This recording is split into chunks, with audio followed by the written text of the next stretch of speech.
देखिए स्क्रीन दिख रहा सबको?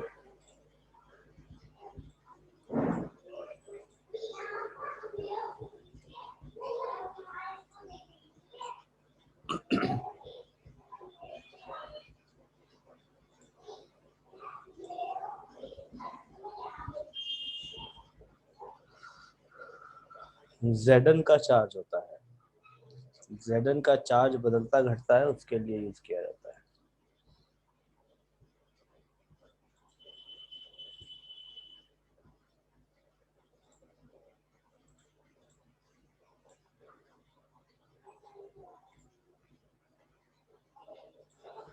देखो नेक्स्ट है आपका नॉन स्टाइकायोमेट्रिक डिफेक्ट। यहाँ तक क्यों गया?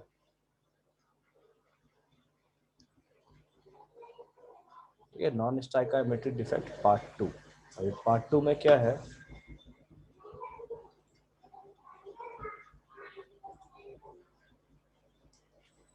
अब बोर्ड्स वाला कल हम नहीं भेजे थे अश्विनी, क्योंकि हम थोड़ा ट्रैवल करके हजारीबाग से तिलैया आ रहे थे, इस वजह से। ठीक है, आज भेज देंगे। आज आपको पीडीएफ नोट्स भी मिल जाएगा पूरे चैप्टर का, और कल का बोर्ड भी दे देंगे। कल का हम वीडियो भी अपलोड नहीं किए हैं।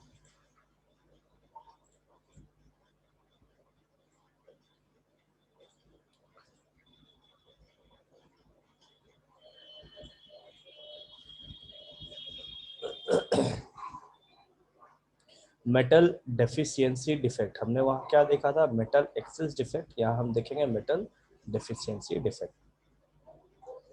There are many compounds which are difficult to prepare in the stoichiometric composition and contain less amount of the metal compared to the stoichiometric proportion।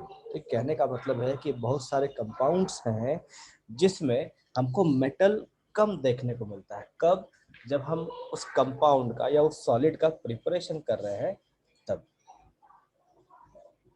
A typical example, iron oxide, FeO. It is represented as Fe0.95O। अब जैसे देखिए, हम लोग generally क्या लिखते हैं, हम अगर कभी भी कोई कंपाउंड लिखेंगे तो उसको ऐसे लिखते हैं, ठीक है? या सॉलिड की बात करें या कोई मटेरियल की बात करें तो हम उसको ऐसे लिखेंगे। लेकिन FeO का जो कंपाउंड है उसको ऐसे लिखा जाता है। तो ये सिर्फ FeO के साथ नहीं, ये बहुत सारे कंपाउंड्स के साथ है, और जनरली हम कह सकते हैं कि हर वो कंपाउंड्स के साथ है जहाँ पे हमको मेटल डेफिशिएंसी डिफेक्ट देखने को मिलता है। तो बेसिकली वहाँ पे क्या था, इससे पहले वाले में, वहाँ पे मेटल की जो संख्या है, जो कैट आयन का जो हिस्सा था, वो कैट आयन आपका इंक्रीज करता था, ठीक है, इससे पहले वाले में। लेकिन इसमें क्या है, इसमें कैट आयन जो है वो डिक्रीज करेगा, ठीक है? ये आपका बेसिक फंडा है। तो यहाँ पे 0.95 जो है ये डिक्रीज करके दिखाया गया है। तो एक्चुअल रिप्रेजेंटेशन इसका ऐसा है। Then actual composition of Fe ranges from Fe 0.93 to Fe 0.95। ये जो रेंज है ये इसका आयरन का रेंज है कंपोजिशन में, ठीक है, इस कंपाउंड के लिए 0.93 से 0.95। तो इसके ऊपर हम कुछ न्यूमेरिकल्स भी करेंगे, ऐसे कंपाउंड्स आपको न्यूमेरिकल्स में मिलेंगे।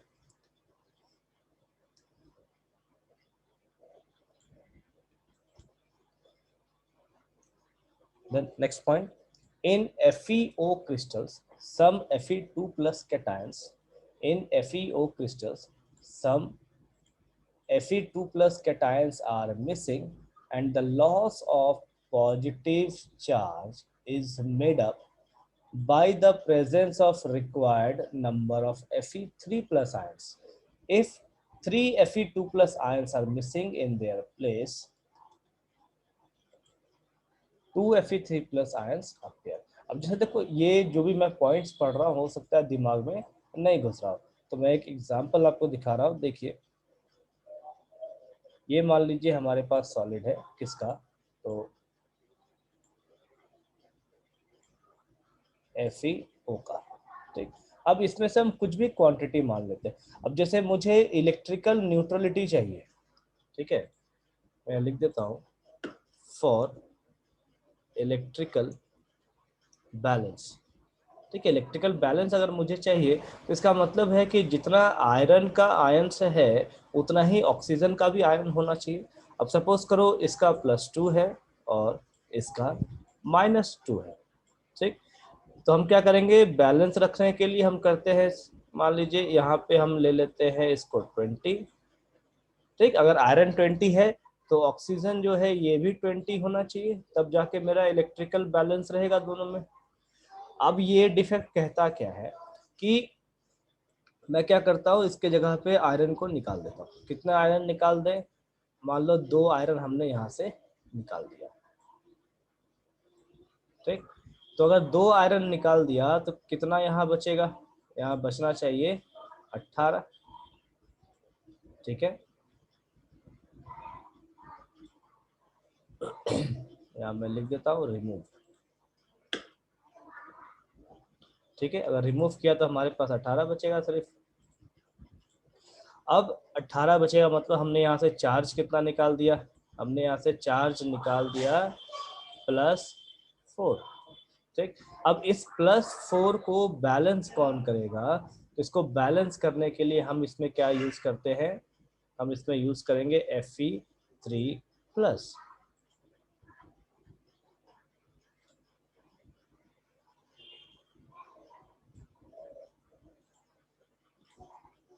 फॉर बैलेंसिंग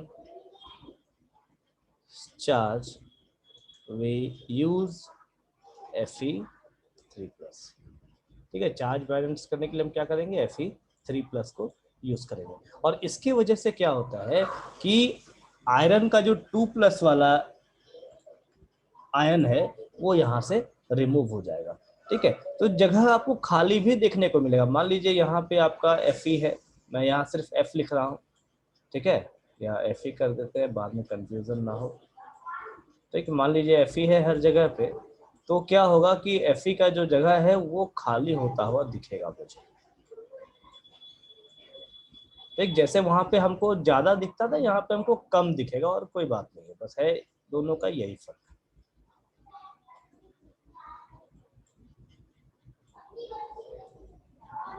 ये हो जाएगा वैकेट,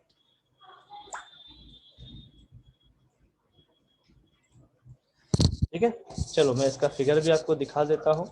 देखिए यहाँ पे positive ions are present in the metal deficiency defect.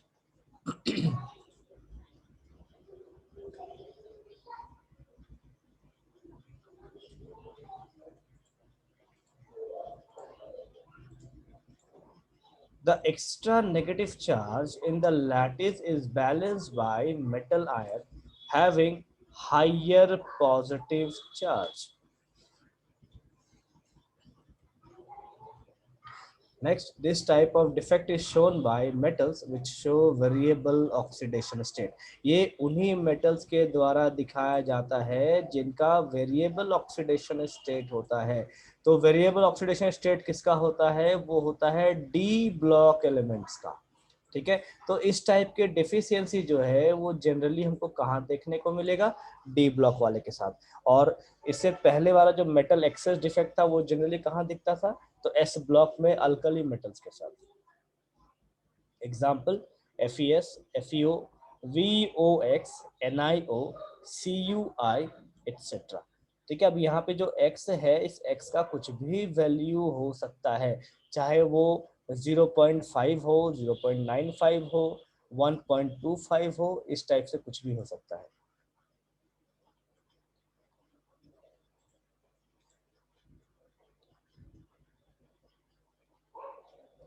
अब देखिए यहाँ पे आपको कोई भी डिफेक्ट देखने को नहीं मिला। क्या कहता है ये drawing, no defect in this lattice. अभी हर किसी को एक ध्यान से देखिए, Fe2+, Fe2+, Fe2+, यहाँ भी Fe2+, Fe2+ है, Fe2+, देन इधर Fe2+, इस वाले में Fe2+, इसमें Fe2+, और यहाँ पे भी Fe2+ है, ठीक। उसके बाद बाकी जितने हैं जहाँ पे हर जगह O2- है, तो चार्जेस जो है मेरे, वो चार्ज यहाँ पे बैलेंस है, चार्ज इज बैलेंस्ड।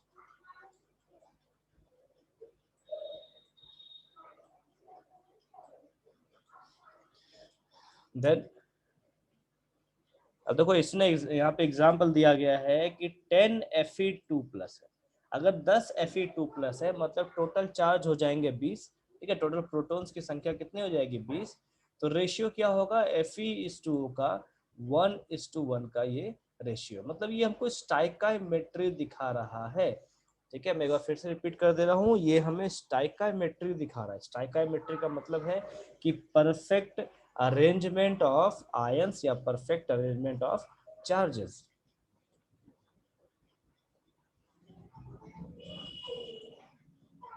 ठीक है, अब हम दूसरा फिगर देखेंगे इसी का।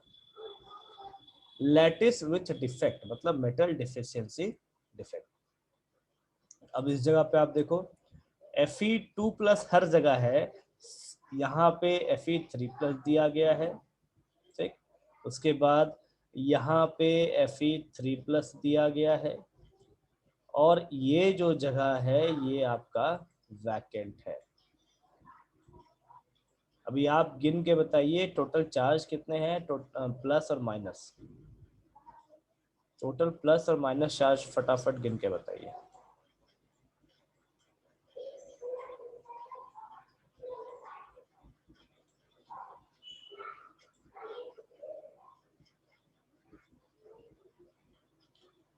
बता रहे हैं विक्रम डिफेक्ट कैसे होता है, अभी फिलहाल जो क्वेश्चन मैंने पूछा उसको बताइए।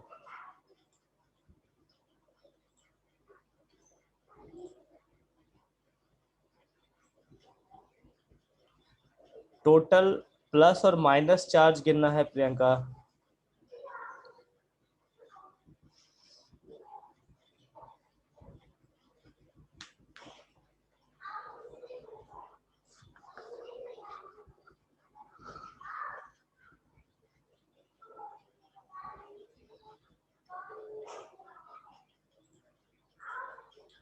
देखो Fe के ऊपर है टोटल प्रोटॉन्स की संख्या 20, और ऑक्सीजन के ऊपर है टोटल इलेक्ट्रॉन्स की संख्या 20। ढंग से गिनिए।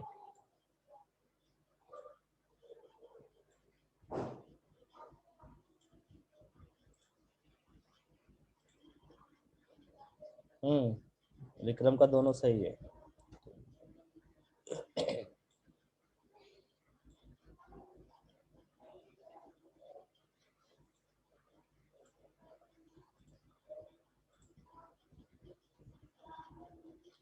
ठीक है, अब यहाँ पे देखो यहाँ पे देखिए एक Fe यहाँ से गायब है। ठीक है, Fe जो है यहाँ से गायब है, तो इसी चीज को हम कहते हैं मेटल डेफिशिएंसी डिफेक्ट। ठीक है, इसी चीज को कहा जाएगा मेटल डेफिशिएंसी डिफेक्ट। डेफिशिएंसी का मतलब होता है किसी चीज का घट जाना। ठीक है, Fe20O20। देखो Fe3+ दो जगह पे जहां जहां मैंने राउंड किया है। ठीक, अब एक चीज देखिए कि मान लीजिए यहाँ पे हर जगह पे Fe2+ को लिख दिया जाए। ठीक है, सपोज करो यहाँ पे Fe2+, मतलब जैसा पहला कंडीशन था वैसा ही कंडीशन Fe2+, और यहाँ पे भी आपका Fe2+।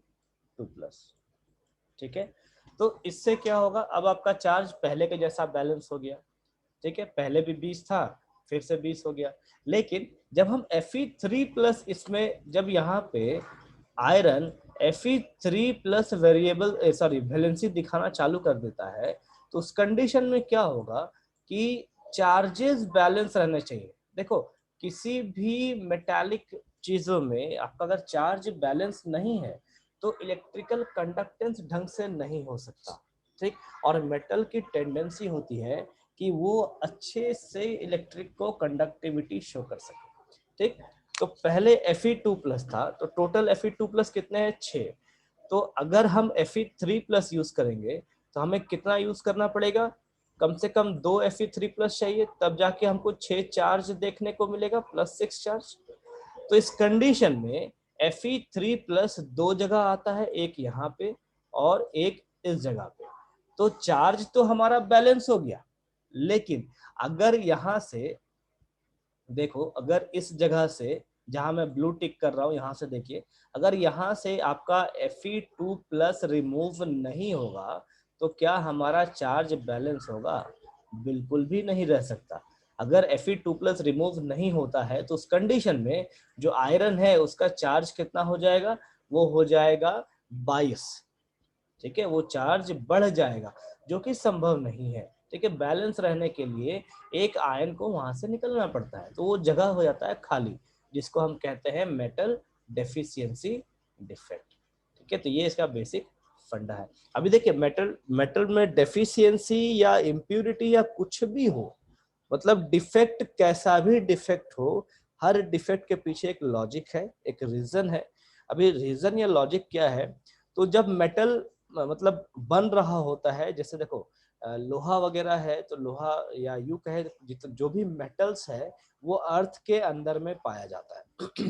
ठीक है, अब ऐसा तो नहीं कि रोज का रोज वहां पे मेटल बने जा रहे हैं, ऐसा है तो है नहीं कि लोहा अंदर में बन ही रहा है डेली का डेली। जब अर्थ बन रहा था तब ये कंडीशन हुआ था कि लोहा, उस टाइम लोहे की वजह से ही आपका अर्थ बना हुआ है। लोहा खत्म हो जाएगा मतलब अर्थ भी खत्म हो जाएगा। ठीक है, या यूं कहे तो मेटल्स खत्म, अर्थ खत्म। तो देखिए, जब मेटल्स गर्म होते हैं, ठंडे होते हैं, जब उन्हें हीट किया जाता है, कूल किया जाता है, तो होता क्या है कि वो एयर से कुछ ना कुछ इम्प्यूरिटी को अट्रैक्ट करता है, या आजू बाजू के एलिमेंट से कुछ ना कुछ इम्प्यूरिटी को अट्रैक्ट करता है। तो वो एक नेचुरल प्रोसेस है, नेचुरली वो होता है। लेकिन लैब में हम क्या करते हैं कि मेटल्स के साथ कुछ छेड़खानी करते हैं ताकि उसके प्रॉपर्टीज को बढ़ाया जा सके। उसको गर्म करते हैं, गर्म करने क्या है कि किसी कोई मेटल उसके साथ जोड़ देते हैं, इंट्रोड्यूस कर देते हैं। ठीक है, अब इंट्रोड्यूस किया जाता है उसके वेपर फॉर्म में, इस चीज का ध्यान रखिए। ठीक है, या तो वेपर फॉर्म में करेंगे या फिर सुपर हीटेड फॉर्म में करेंगे। सुपर हीटेड मतलब जब वो एकदम पिघला हुआ होगा तब। ठीक है, मतलब एकदम लिक्विड के फॉर्म में हमको दिखेगा तब। तो उस कंडीशन में क्या है कि दो मेटल्स को मिक्स करना काफी आसान होता है। तो उससे होता क्या है ना कि मिक्स करने के बाद उसकी प्रॉपर्टी बढ़ जाती है, स्ट्रेंथ बढ़ जाएगा, टेम्परेचर ज्यादा सहने का ताकत बढ़ जाएगा, लॉन्ग लास्टिंग होगा। तो इन सब चीजों को हम यहाँ पे डिफेक्ट कहते हैं। तो डिफेक्ट बेसिकली अच्छा भी है और डिफेक्ट जो है वो खराब भी होता है। और जनरली डिफेक्ट कैसे आता है? तो उसको हीटिंग और कूलिंग के प्रोसेस है, मतलब जब उसका प्रिपरेशन हो रहा है तो उस टाइम पे डिफेक्ट देखने को मिलता है।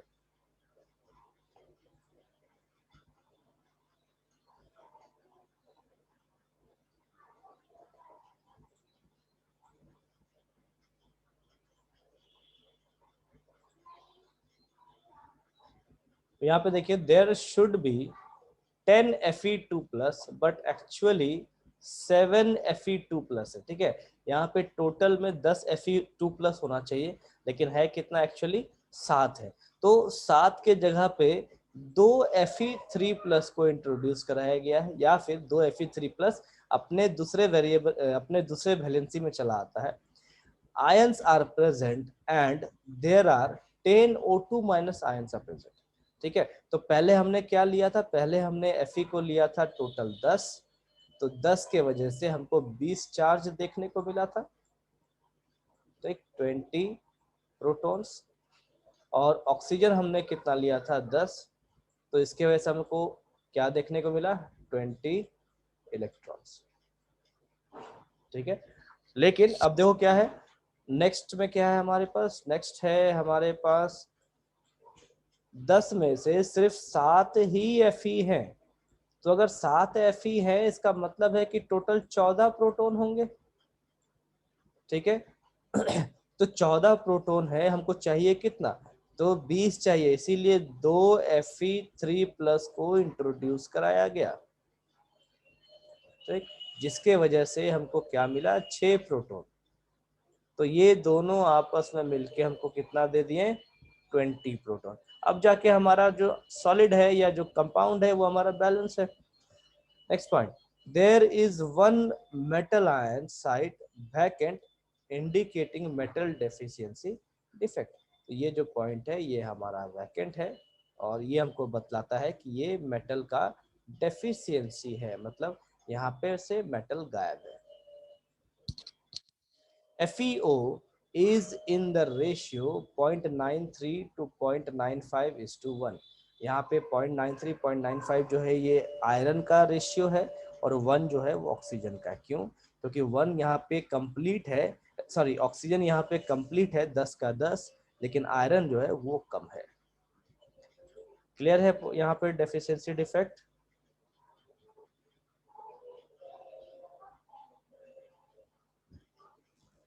मेटल डेफिशिएंसी डिफेक्ट क्लियर है सबको?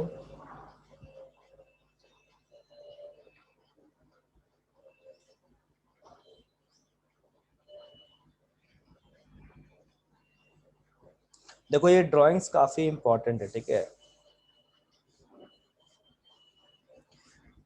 रेशियो जो है ये इसका मैथमेटिकल कैलकुलेशन है, हम न्यूमेरिकल कराएंगे तो समझ में आ जाएगा प्रियांशु, ठीक है। न्यूमेरिकल करना है इसके ऊपर, ये बहुत इंपॉर्टेंट है, ठीक है। ये जो रेशियो आपको मिला है यहाँ पे मैंने जो रेशियो दिया है, एक minute,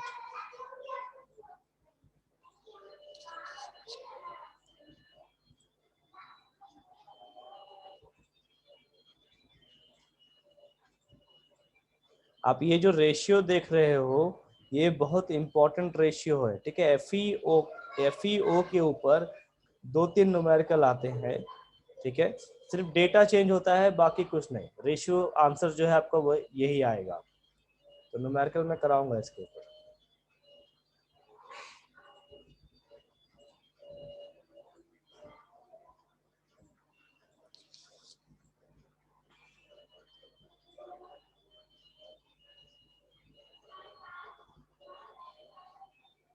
When are the defects observed in crystals? किसी भी क्रिस्टल में डिफेक्ट्स कब देखा जाता है? When crystallization process is slow, when crystallization process is moderate, when crystallization process is fast, when crystallization process does not take place. चलिए बताइए defects कब देखने को मिलेगा हमें?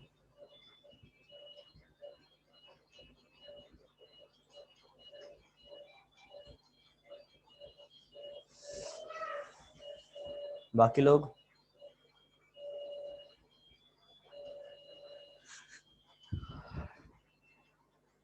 प्रियंका, जब क्रिस्टलाइजेशन होगा ही नहीं तो डिफेक्ट देखने को कैसे मिलेगा हमको? सन्नी, तुम भी वही आंसर दिए हो, डी। जब क्रिस्टलाइजेशन होगा ही नहीं तो डिफेक्ट देखने को कैसे मिलेगा? क्रिस्टलाइजेशन का मतलब क्या होता है कि जब एक सॉलिड फॉलो, क्रिस्टल का मतलब ही होता है सॉलिड, उसका दूसरा नाम है ये, ठीक। तो जब सॉलिड का फॉर्मेशन हो रहा होता है उसी वक्त कुछ ना कुछ डिफेक्ट हमको देखने को मिलता है, ठीक। अब क्वेश्चन क्या कहता है आपको कि डिफेक्ट होगा कब? जब प्रोसेस स्लो होगा, जब प्रोसेस मॉडरेट होगा, जब प्रोसेस फास्ट होगा, या जब प्रोसेस होगा ही नहीं। तो जब प्रोसेस होगा ही नहीं तो वहां पे डिफेक्ट कैसा? ये भी तो बात है, ठीक है। तो यहाँ पे डिफेक्ट होने का सवाल ही नहीं उठता, तो ये ऑप्शन तो ऐसे ही रॉन्ग हो गया। देखिए और क्या क्या भेजे हो आंसर सब।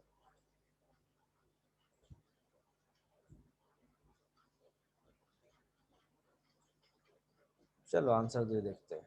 When crystallisation process is fast, अब ध्यान से सुन लीजिए सबको, जब भी प्रोसेस अगर फास्ट होता है, ठीक है, तो फास्ट प्रोसेस में जो मूवमेंट ऑफ आयंस हैं,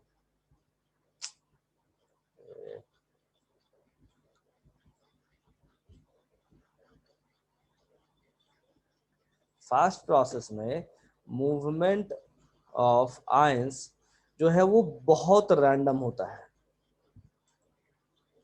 रैंडम होता है, ठीक। अभी रैंडम मोशन से क्या होता है कि काफी उथल पुथल होता है, मतलब एटम्स अच्छे से अरेंज नहीं हो पाते, ठीक, और जिसके वजह से हमको डिफेक्ट देखने को मिलता है।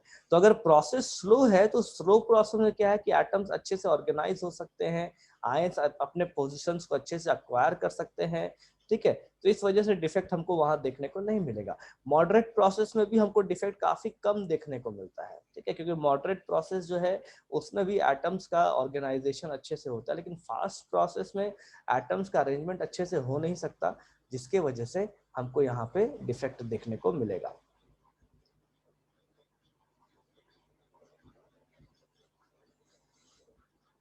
एक ही क्वेश्चन है।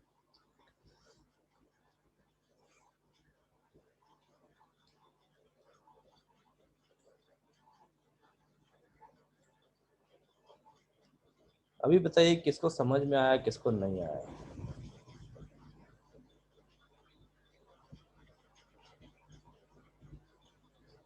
किसको किसको क्लियर हो गया है पॉइंट?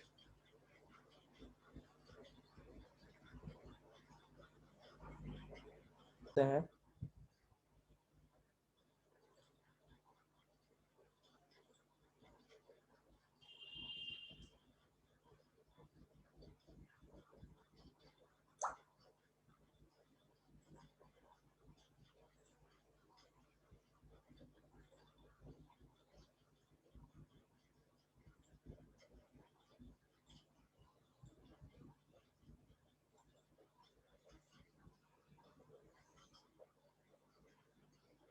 देखिए स्क्रीन दिख रहा ना?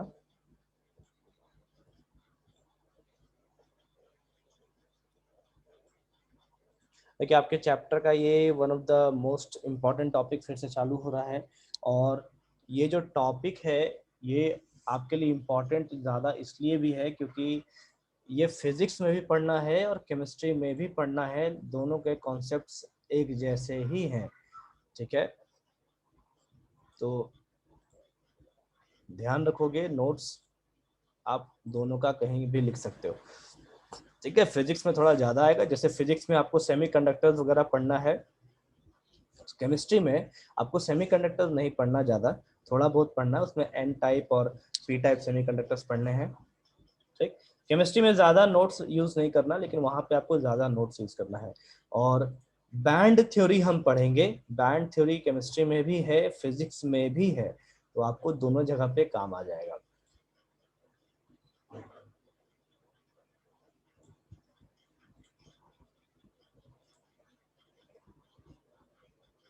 ठीक है, नेक्स्ट है हमारा इलेक्ट्रिकल प्रॉपर्टीज।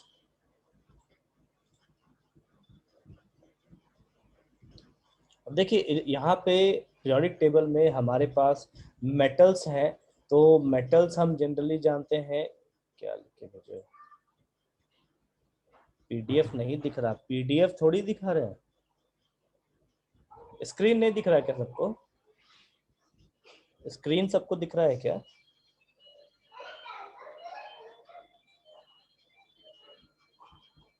पीयूष पीडीएफ नहीं दिखा रहे हैं अभी?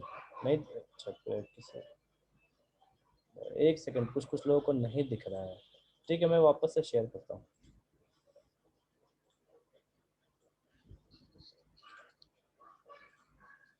अभी दिख रहा है?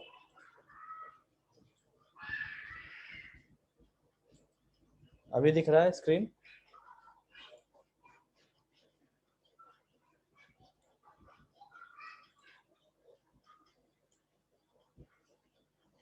ठीक है, देखो नेक्स्ट सबसे इम्पोर्टेंट है अभी हमारा इलेक्ट्रिकल प्रॉपर्टीज, ठीक। अब यहाँ पे देखिए कि मेटल्स है, जैसे ये एस ब्लॉक है हमारा, तो एस ब्लॉक में मैक्सिमम एलिमेंट्स जो है, मैक्सिमम नहीं सब एलिमेंट जो है हमको इलेक्ट्रिकल प्रॉपर्टी रिप्रेजेंट करता है, उसी वजह से डी ब्लॉक भी है, ये भी हमको इलेक्ट्रिकल प्रॉपर्टी रिप्रेजेंट करेगा।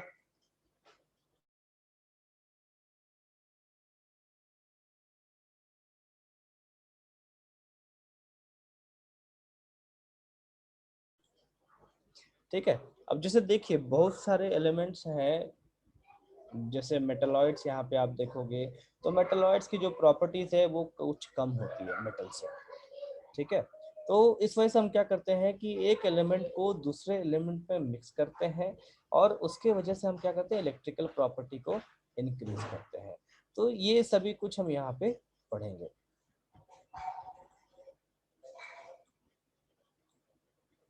then elements show, so elemental solids are divided into three types. पहला metals, metalloids and non-metals.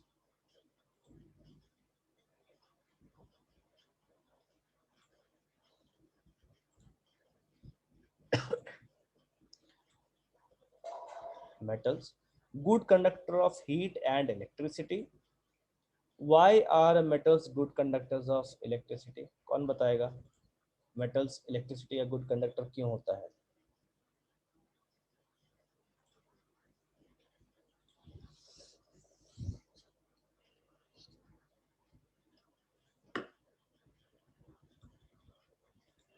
Mic on करके बोल सकते हो, मैंने सबको अनम्यूट कर दिया है.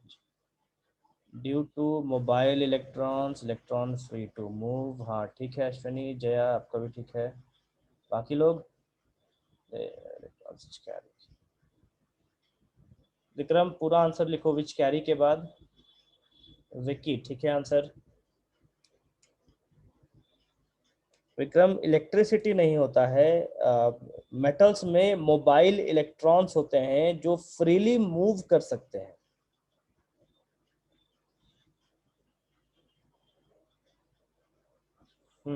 ठीक है विक्रम. जया ठीक है, देन अश्विनी ठीक है. सी ऑफ इलेक्ट्रॉन्स, हाँ ठीक है. Mobile electrons are freely to move in metals. ठीक है मुनमुन. बाकी लोग ड्यू टू सी